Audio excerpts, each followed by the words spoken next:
Hello, everybody, and welcome to another episode of the Real Estate Leadership and Legacy podcast. I have a very special guest today who I am very practical, a dear friend at this point in my life, Sarah Coupland. Sarah, how are you today?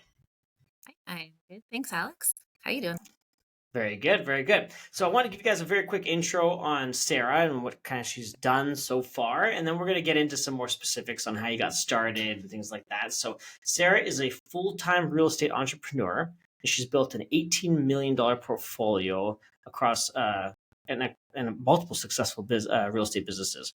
She is an opportunistic investor who loves small town investments, old, ugly multi-unit buildings, and loves the adventure of a new challenge. So getting into it, Kaylee and I we got to stay at your resort once. You were gracious enough to let us run a beta test for you, and it was awesome. It was very, Oh, very cool. So I'm glad you liked it. you were kind enough to give us a whole bunch of ideas here, but I actually want to get into it, talking to you a little bit here. So can you tell us kind of how you got started in real estate? Like what drove you to this? Sure. So it was actually kind of accidental almost. So after I graduated university, I had a ton of debt and I had no job. And so after saying I would never move back, I actually moved back in with my parents. And I lived in their garage, which was going to be temporary. So my dad kind of like blocked off a section for me and like condensed his workshop.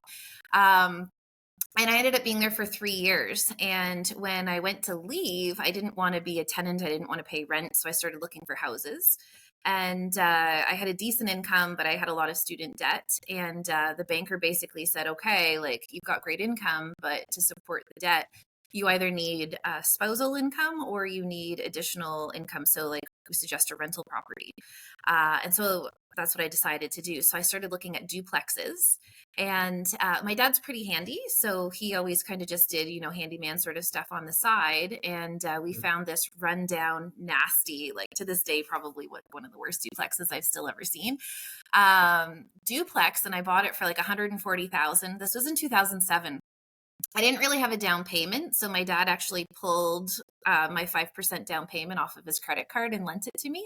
And then I got That's a awesome. 4% cash. Yeah, I got a 4% cash back mortgage. So like on closing, I handed him the money back.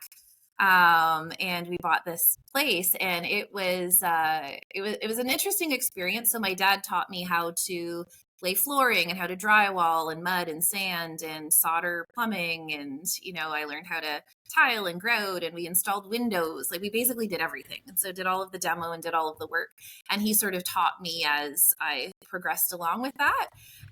And then 6 months later, I was able to move in. So we did the apartment first and got that rented out to my uncle, actually. Never rent to family, I've learned, unless you have, all the regular things in place.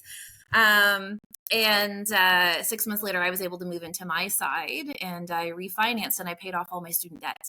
So I had $72,000 in debt, and I refied and I pulled it out. Of course, I was locked into a mortgage because I didn't know at that time that, I should be open so that I could be flexible. So I paid a penalty and still pulled out 72,000 and pulled it and paid off my student debts. And I went, Wow.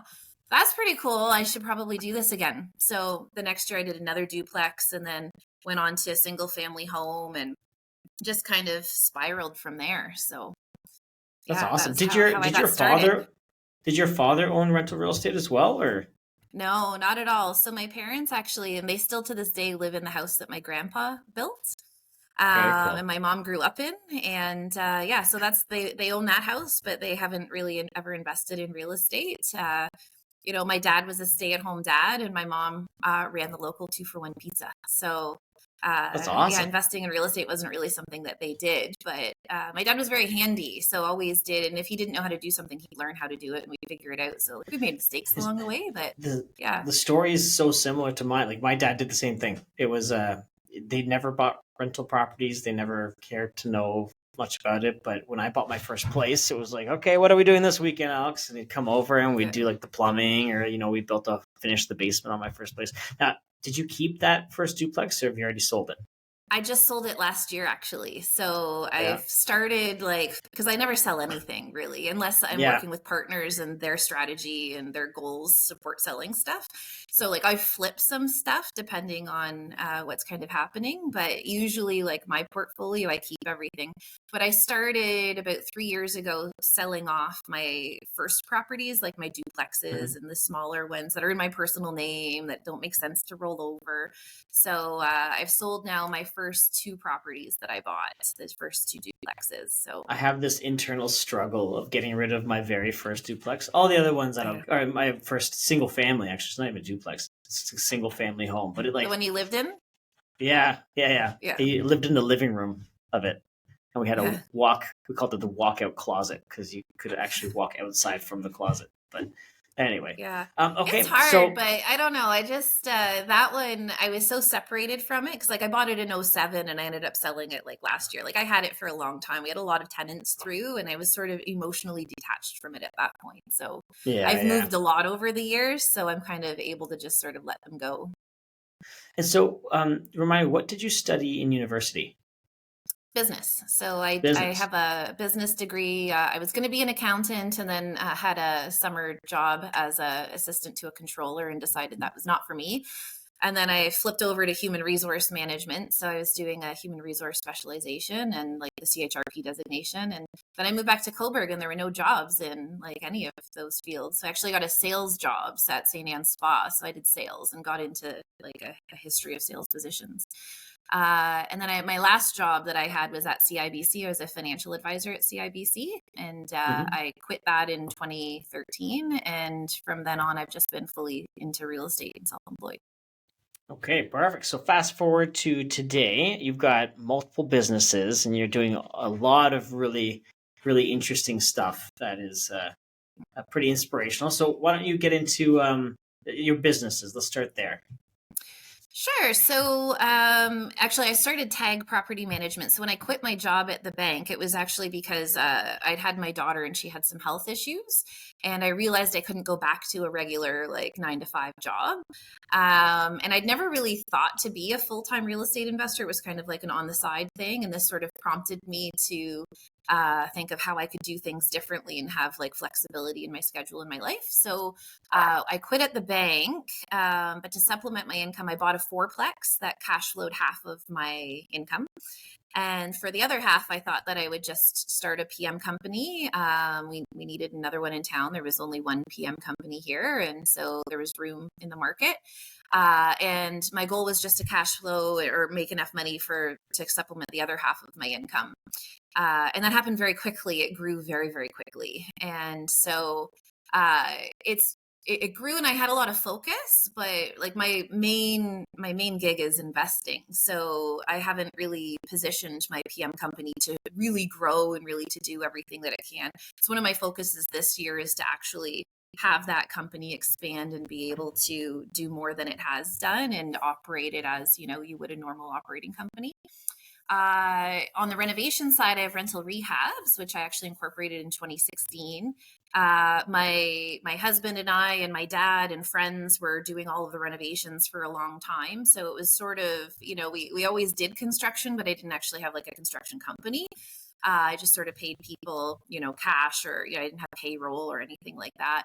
And then after I stopped doing the renovations and I started actually hiring people for and sort of doing things a little bit more, as a business. So I incorporated my construction company in 2016. So that primarily I'm our biggest client. So we still do most work for myself, and then we also service my property management client buildings as well.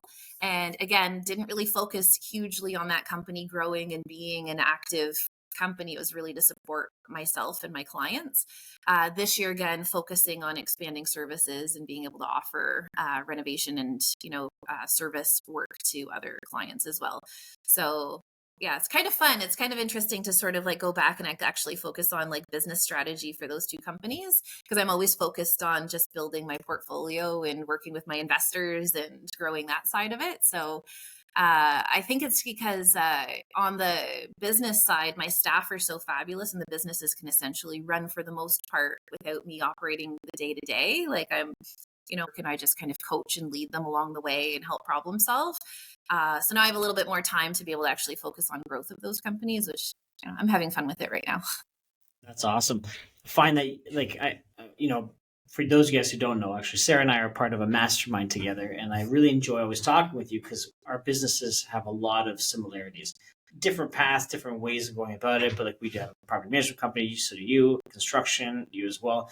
And it's one interesting thing is, like, I think you're probably one of the only other people I know that kind of created this thing around you to support your core business, which was buying properties. And Mhm. so it's fascinating to see that, because there's a lot of challenges that go with the growth of it, and I think you're a number of steps ahead of where we are in this. But just in terms of property management and asset management as itself, is it's like not going away for us. So it's like Mm-mm. this perfect complement of like property management, whether or not we kind of roll our eyes at what's going on nowadays. But how about we I get wanted to into close that? my business so many times. I'm like, I'm done with it. Like, this is, in particular when you're going through challenges and issues for client buildings. And I'm like, man, I would really just like to spend my energy over here on these things. And so, like, I Yeah, do client work, and I've really contemplated, should I be doing this? Do I need to be doing this? I can just focus on my own stuff. And what it comes down to is I think that there is a need, and I think that we offer really good service for tenants and clients. And, I think that it would be a disservice to sort of just, kind of stop yeah. doing that. And there's a lot of benefit to it as well. Like, it helps me bring in investors, I get leads on buildings. Like, there are benefits to me doing that. But yeah, the PM side of it has been a love hate It's tough. Honestly, it's a relationship. with I don't know if you see it as much out where you are, of course, with like a lot of these professional tenants as they call them, but a lot of people find a way to kind of skirt the system. I don't know how backed up are you guys in terms of like evictions and things where you are? So, from submitting and getting so if it's like a non-payment issue, we're still looking at like 9 months, 8 to 9 months for a Yeah. hearing. It's not as long as it was, but it's not quick. I have an expedited hearing, and so it's expedited because it is potentially impacting the safety of other people in the building, and it was like a 6 month hearing date, and we got it expedited for safety, and we still have to wait like 6 months. So we have a hearing in Oh wow. July for this, and we're dealing with like the police frequently, and safety. It's just it's a challenge. Yeah. Yeah. So when it comes to, your portfolio and where you're looking to invest, has that influenced you at all in terms of like, okay, are you still bullish on Ontario? Like, where do you see things going with a lot of legislation, a lot of these rules that are kind of starting to come down on us a little bit? Where do you see your future? I'm contemplating. So I don't know if you noticed, but like I really like to have control of things, which is why I have I like to control it all, which is why I have the construction company, because I was trying to outsource and you run into issues, and I'm like, fuck it, I'm just going to do it myself. Yeah. Same thing with the property management, right? I sort of got into that to supplement my income, but at the same time, I could have outsourced it at any point once I had done that. But I like to have that control, and I like to be able to, like, every single one of the buildings I own is within a 20-minute drive of my house. So that is like the control that I've had. I'm extremely disheartened, though, about the challenges and issues that we're facing as investors in Ontario. Like, I am a huge advocate of affordable housing. I've been on the Affordable Housing Committee. A number of my units are affordable rents, and we get such a bad rap, and it just feels like it's getting more and more challenging. And I've been very, very much like, whatever I need to do, I can do in Ontario. I don't need to hop on a plane and go look at properties. Like, I don't need to deal with offsite management. I'm actually structuring my PM company right now to be able to do back office management, where if I have somebody with boots on the ground, whether it be a superintendent or a part-time employee, wherever it is that I have buildings, Mhm. my PM team can still manage all of the other admin pieces remotely, because I do feel like I need to position to be able to be more flexible in where I'm investing. So all of the challenges. There's a landlord and tenant board challenges, like the new capital. Like, my entire portfolio right now, I'm liquidating, and I've got a ton of stuff for sale. And like, this whole, capital gains inclusion change is gonna kill me. Yeah. Um, Yeah, so But I am even that is contemplating and I yeah. such a joke in itself, though. Honestly, Oh, I don't understand the thought process behind it. I think that you're going to just, when I'm say they, the federal government is going to just sink this country. Like I looked at I did a Facebook post on it the other day because I looked at my news feed on Facebook and everyone was like, "Fuck it, I'm selling everything. I'm deploying all the capital that I make into a different country, different whatever, or like I'm not going to start this business that I was starting anymore. It's just not worth it when I can do that business elsewhere." So, yeah. we're lucky that we're kind of bordered on the U.S. We're not that far. However, it's I don't know what they think it's going to do.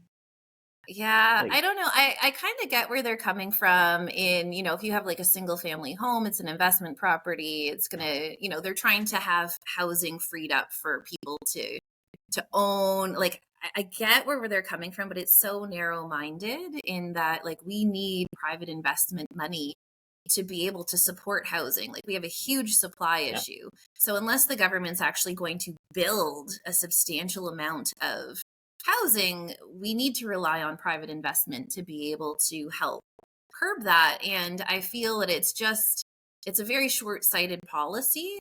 Now, mind you, if the numbers still work, I'll still invest in Ontario, right? It all comes down to the numbers and having to factor that in on a sale. Now, I don't often sell, so if I'm going to buy, a multi-unit building and I'm looking to hold long term, that change on the capital gain is down the road, and hopefully I've still had cash flow and appreciation, and I've still made what I need to make. And it's, I think, I was talking to my accountant the other day and he said it's overall an 8% difference. If I can make that up, then great. I can still invest in Ontario. The numbers still work. The challenge is right now, the numbers don't work all that yeah, well unless you have that foresight to, okay, rates are shitty today. Bank mortgage, mortgages are constricted and it's extremely challenging. But with there becoming more of a supply on the market as people are exiting, you can probably be buying properties at a discount. So, am I going to have an I hope so. 8% additional capital gains down the road, but I'm going to get a 20% discount today? That might make sense as long as you can like cash flow it with the bank financing. I think it's looking at it a little bit differently and making sure that the numbers still work and factoring that in. Definitely, though, I am interested and excited to look at different markets. Like I hear you talk about what you're doing, and that gets me really excited. And I'm like, oh boy, I'm like, could I do that? Could I go and invest, in the US? Could I go and invest in Alberta and like be okay losing some of that control? I think that that's something that I need to explore for myself to be able to offer different opportunities to my investors too. Yeah. Like one piece of clarity that we got back a little while back, we had met with a guy out in Florida, Pensacola, Florida. Kaylee and I went, and he was mentioning these guys are running like a $2-3 billion fund, real estate fund, and they're buying up like mobile home parks and things like that, and they're doing some really really cool stuff.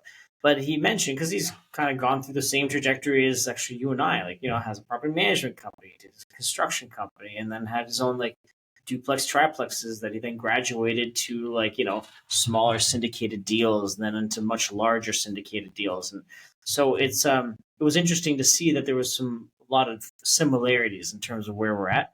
But he had said that you always have to work in a market where you can execute on your business plan, and that's such like a critical thing. And that's like you don't really think about it that way in real estate because I guess you kind of can, except when a tenant doesn't pay rent, then you can't execute on a business plan, or except when the government says something else because you can't, you just can't do something. Let's say, right? So, for example, you can't turn units over here as you can. So we actually don't even buy properties that are tenanted that need renovations. It's just we haven't for years now.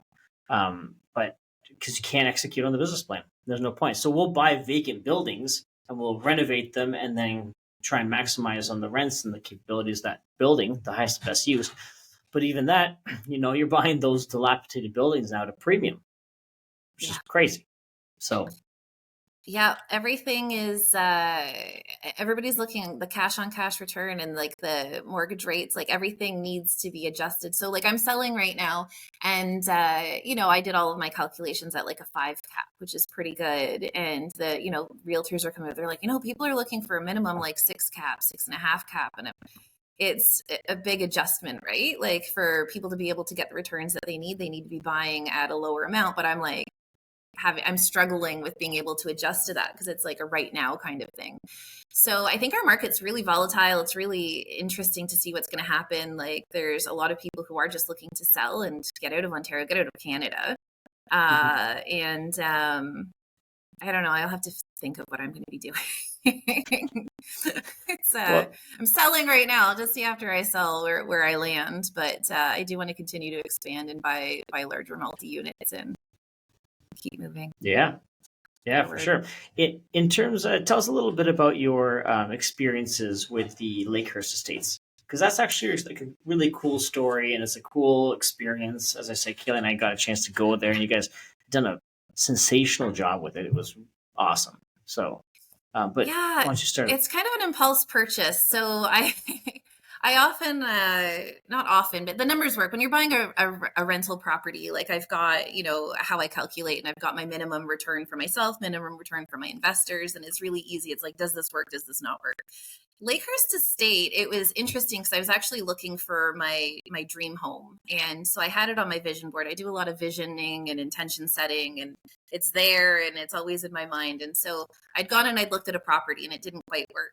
And so I was just on MLS and I saw this house and it was listed as a 5 bedroom house, but it had the pool and the hot tubs. It steps to the lake. Like it meet my criteria. It's this big old house. I wanted this big old house with like a nice big porch I could sit on and, drink tea and read.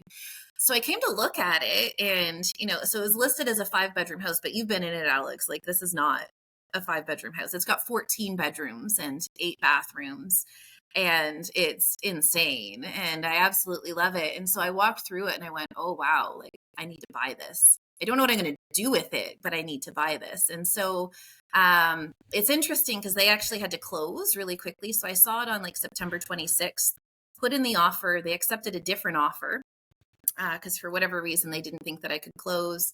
The other offer couldn't close because they couldn't get financing. So they tried to finance it as a traditional house, which is not. So I picked up the phone and I called my broker and I said, hey, I want to buy this property. And I sent them the listing. Like, I need private money. And within 2 days, I had 1.4 private for my first. And I called another one of my investors and I said, hey, I need about 1 million to buy this property. And he's like, yeah, no problem. I've got you. I've got money coming in. So as soon as I have it come in, it's yours. And he was a 500,000 short because he didn't get fully paid out. So I Mhm. called another investor and I said, hey, you've got this line of credit. I need it. And he shows up in my office. I'm like on the phone and he slides a draft across my desk for $500,000 and like nods at me and walks out. I'm like, okay, we need to do some paperwork for this. Like, right. So then I called my realtor and I said, listen, I'm like, don't let them give an extension to these other people because I have the financing. Like I have the money sitting here. And I think that's like one of the benefits of like the way that I work. I work with a lot of private money. I work with private investors. I pay when I'm supposed to pay, Yeah, and I was they gonna say understand. They see you what we're pay them doing. back. I pay them back. They see what I'm doing. They see what I'm building, and it's so great because I can make a phone call and I raised $2.4 million in 3 days. And so then I was able to come in without the conditions on this property, right? So it's like, hey, so by the time I waived conditions, we had a 2 week close because they needed to pay out one of their lenders. The sellers needed to pay out for November 1st. So it was super, super quick. And so I bought this place and it was like, okay, well, now what are we doing with it? And so it is set up as a corporate and family retreat space. So we've got a boardroom / formal dining room. It can sit 18 people at this custom made table that we've got, and it's got a smart TV, the frame TV, so it's got a beautiful picture on it. And then when you want to actually have meetings, it's got the capability to do that. We've got an outdoor pool. It's heated to 90 degrees year round, a couple of hot tubs. 14 bedrooms. Like, it's a great place. Like, I just had, I'm part of Entrepreneurs Organization, and we just had our forum retreat here. Everybody gets their own bedroom, and, we had caterers come in. So we partnered with a lot of people in the community. We can have yoga come in. We had a private chef come in and teach us how to cook. We cooked like risotto, and he taught us how to stuff chickens, and it was really cool. Like, we've got a lot of stuff happening here, so it's a lot of fun. So I live here now, so I moved in here. My daughter and I live here, and it's got an apartment on the side, a 2-story, 2-bedroom apartment. So when the whole house is rented, we go and we stay there. Or if they need those rooms too, we go somewhere fun. We go to the cottage, or we go to a friend's house, or we can go away. So yeah, it's a lot of fun. Very, It's been very cool. slow going because I'm not in the vacation rental business. I'm not in the corporate retreat business. So building out the marketing plan and getting, the exposure out there and connecting with the types of groups who would benefit with coming here has taken some time, but I see it being pretty cool. Sure. Hospitality is a whole separate beast than just, Yeah. typical residential tenancies. But Yeah. I find that's it's very cool. And if you guys listening have a chance to rent the space, or if you guys have a wedding or something like that, I highly suggest checking out the Laker Estates. But next thing I wanted to talk about was coaching. So for those of you guys who don't know, Sarah, who is incredibly accomplished, also has a coaching program, and you coach students on building real estate businesses, as well as helping people buy and sell, or coach them through the process of buying bigger multifamily businesses. So how did you get into the coaching side of things? So it's interesting because I was actually inspired by my coach, and it's funny because, like, I know so many real estate investors who have coaches, and I didn't necessarily see the benefit for me for a long time. And then I was referred to a coach. It was actually somebody in our mastermind. And I was like, oh, I want to learn how to do this. I want to learn how to get into bigger buildings, and, how to market and how to all this kind of stuff. It's like, you need to talk to so-and-so. And so I did. I just had a quick conversation with him, my coach, and he's actually been coaching me for years. Actually, I'll say it's Brian Poulis is my coach. Poulis Investments, and very successful buying, multi-unit buildings, and having, it kind of just locked on a system. And so he said, you know what, you've got some interesting stuff going on. You're asking all the right questions.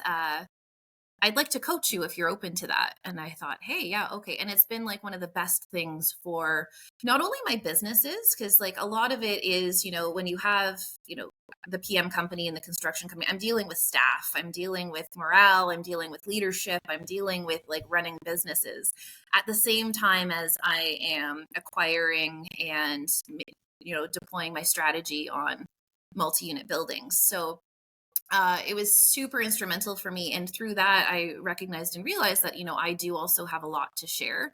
I have a business degree. I've been running these businesses for quite some time. And I think that for people coming into real estate, and this is sort of like, my niche, and what I really love to coach on is people who are exiting out of, a full-time job. They're already investors. They already have deals under their belt. They're just trying to go to that next level. And it's like, what do you do? You can just go right into full-time investing, but how do you supplement that income? And typically for a lot of people, it's building a business around their investing. It's opening a PM company. It's doing the construction. It's becoming a realtor. There are various different avenues that you can go to kind of bring in that income that you need to support your lifestyle while you grow your real estate business. And I have a lot to share with people for that, because I've done that. Like, I've been investing since 2007. So what is that, 16 years, and running businesses for the last 11 years. So I have kind of come a long way. And so I love being able to coach people through that business part of it, how to hire, how to strategically get yourself out of the business as well. And I focus a lot on your goals and balance in life, because you can have your businesses and you can invest in real estate and you can be super busy and miss your life as it's going by as well. So in my coaching, I focus a lot on like, what do you want? You're like, I'm investing so I can spend more time with my kids. Okay, well, how can we incorporate that today while you build your business, instead of saying, yeah, tomorrow when I've hit it and I'm successful, that's when I'll spend more time with my kids, right? So Yeah, and Oh, plus all the I love that. multi-unit stuff. Transitioning from smaller buildings into multi-unit, for me it's an easy transition because I've been doing it for a long time, but a lot of people get kind of stuck and scared or, unable to move forward, so I'm able to help those people too. So it's Yeah, fun for me. It's kind of a give back, and for sure. keeps I think things fresh in that's my head lovely. too. And I think that back in well, a few years back when the real estate market was just going bananas, I felt like everybody and their grandmother just decided that like, yeah, I had one successful duplex, and I now know everything there is to know about real estate, and hence I will coach other people on what to do on real Yeah, estate. And you would just see some of the decisions people were making and getting guided by people who are I'm like, how you know how would you ever think that this is going to work? And you kind of see the byproduct of it now. Unfortunately, we see a lot of people that are hurting. So, in a case like yours, like guys, if you guys are interested and have thought about coaching, you guys should reach out to Sarah. We'll have her information in the show notes. But definitely, you've run the gauntlet in terms of like experiences and not only the investment side of it, but then creating a business around the investment side because they're two two heads of the same beast. I would almost say like you have to figure out both eventually, because yeah, unless you're like looking to buy one duplex and live happily ever after, which maybe that's one way to do things. But if you really are passionate about real estate investing, I'm a firm believer that you need a coach. I have yeah. a coach, right? Yeah. So Yeah. I think that we have to have that support network, right? And for me, it's like yeah, threefold. So, like, I have our real estate mastermind, and I've been part of that mastermind for, I think, like 6 years now. And it's huge to sit down every month with, 7 other real estate investors who really understand where you're going and what you're going through and, what your vision and goals are. And keeps me accountable and calls me on my bullshit a lot, which is great. And then I have my coach, where we actually get down into this is the day-to-day issues that I am involved in. Here's my strategy. And like we work monthly on like very specific things. And then I'm also part of EO, which is a group. So I have a forum, which is 8 business people in different industries getting together and we talk. And that really helps me sort of on the business side. Because I do feel you're running this corporation, you're running this business, and you don't have an executive team. Like there's really nobody that you can go to in your organization when you're on a smaller level and be like, hey, I'm thinking this or I'm experiencing that or I need help with this. Like it kind of ends with you. So being able to have a coach, have a mastermind, and have people at the same level as you who you can bounce ideas off of and come to with your challenges, or if you're just having a shit day or a shit time and stuff's going on, to help kind of like have that perspective on a business level. It's so important. So I do feel for anybody to be successful in business and real estate, having a coach is like key. for sure. I heard a very good phrase is that you gotta forgive yourself for your losses, of course. You have to get over them, but you also have to, as like a business owner, you have to forgive yourself for your successes. And what they mean by that is that you know, as business owners, it's a very lonely position, and it's lonely in the sense that it's like you have to surround yourself with other like-minded business owners because even those people sometimes don't understand your successes. And you get ever go to a casual dinner party, and if I flip a house and I make the equivalent of some person's salary but on one flip, they're not particularly happy for me. They're just like, oh, it's like so what ends up happening is we tend to refrain from speaking about things too much, kind of internalize it Yeah. and keep it together. And that's why when we get together to these networking events or masterminds, it's like for me it's like therapeutic. I'm like, oh, finally, like these people understand that it's like, how do we grow, how do we become better, what can we do more efficiently? So it's just an interesting take on the ideas that like as business owners you have to be okay with the fact that people are not going to like how successful you are either, right? Yeah. Or they're So not going to understand it. Like I have friends. So like I had a very successful year and like 2 years ago, and like I sent my daughter to private school, and I bought my Tesla Model X, and then I ended up with Lakehurst, and like my friends are like, "Did you win the lottery? Like what is happening? Like, did you win the lottery?" Like, and I'm like, "No, I've worked my ass off for a long time, and I've yeah, typically I always reinvest back in. And I thought for once, I'm like, you know what, I'm going to do a couple things for me. And we've got, I've got these things that I want to do, but like just nobody in my immediate network really understood that. Right. So I don't talk about my success. I don't talk about what I'm doing. I don't talk about the flips and what money I'm making. Like there are people in my close circle who have no idea to the extent of what it is that I do for a living. And So that happens. yeah, Exactly. That's what you end up not talking about it as much. And then, I don't for talk about fear of, any of that kind of stuff. yeah. Yeah. Yeah, it's very Yeah. interesting. So, as you know, Sarah, the podcast is called the Real Estate Leadership and Legacy Podcast. And so, let me ask you, when you think about legacy, and when you think about Quinn, your daughter, and you think about what you're planning to leave behind in terms of businesses, like what's your thoughts? Like, how far are you taking this? Oh, so I'm taking it. I'm taking it to when she's done high school for right now, and then I'll figure it out after that. It's funny. So I actually asked her the other day. We were talking about jobs and stuff like that, and when she's 14, what she might do, or 15. And I'm like, so you could come work for me. And she's like, yeah, I don't ever want to work for you. She's like, I don't want to have to deal with numbers and buildings. Like she's so done with it. Like she was like, I took her like potty training in the back of my van while I like lugged her around to like 9 different apartments on the first of the month. Like she's been so involved and stuck at construction sites and, so as an 11-year-old, she has no idea what she wants in the future, but she definitely doesn't want my business. That might change. Yeah. For right now, for me, like I am positioning my businesses to be able to run without me. Like I need to be redundant. And so even now, like I have a lot of balance, like I take the summer off. So I grow from October to March, and then I wind down until June. And then essentially like whenever Quinn's busy, I'm working. And then if she's not busy, I'm off with her.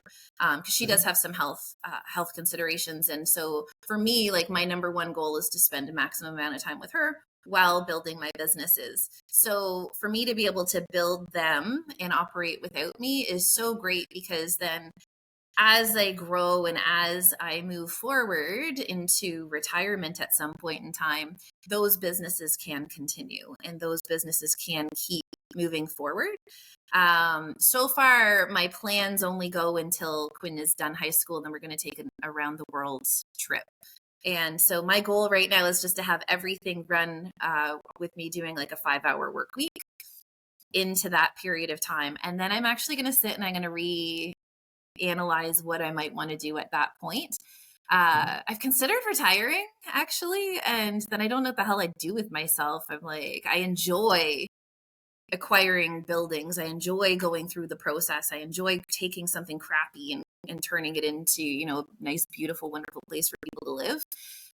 So I do see my businesses continuing on. It's just, how to set up the structures so that they can continue to grow with, me overseeing it, but not involved in the day to day.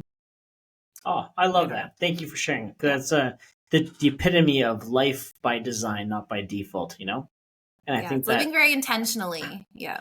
Yeah, something I have not been very good at. I'll be honest with you. I'm now waking up to that actually, and a coach has really helped me with that over the last few months now. But truly, like embracing even the small ones. Like I got 3 young boys too, and this, we work a lot in this industry, and we're on call always and things like that. So to create those, I've always known them be called like the 7th level business. That's what they call it under the Keller Williams real estate models. Once you get to 7th level is where you hire the CEO that replaces you, kind of thing.